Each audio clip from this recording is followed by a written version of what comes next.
Hi friends! Thanks for tuning in. If you like this video, please give it a like, comment below, and take a moment to subscribe to our channel. Welcome to East Tawas, a charming small town located on the shores of Lake Huron in Michigan. This community is known for its beaches, marinas, and scenic waterfront, making it a popular destination for boating and fishing. The history of East Tawas dates back to the 1860s, when settlers arrived and began developing homes and businesses along the bay.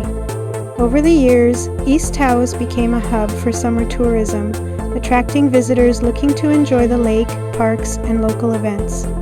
The area's natural beauty, including sandy beaches and forested trails, has always been a key part of its appeal. Today, East Tawas retains its small-town charm while welcoming travelers seeking relaxation and outdoor recreation. Whether you're here to fish, boat, or simply soak up the lakefront scenery, East Tawas offers a welcoming Michigan getaway.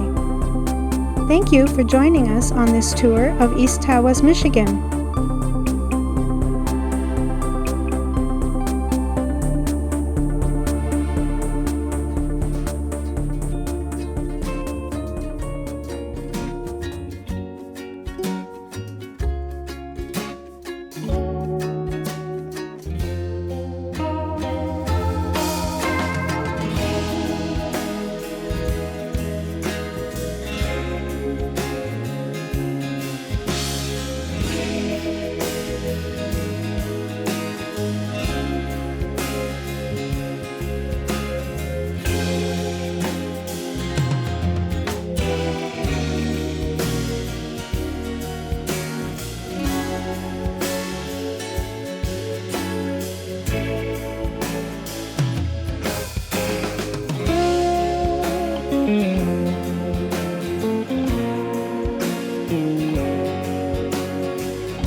Thanks for watching!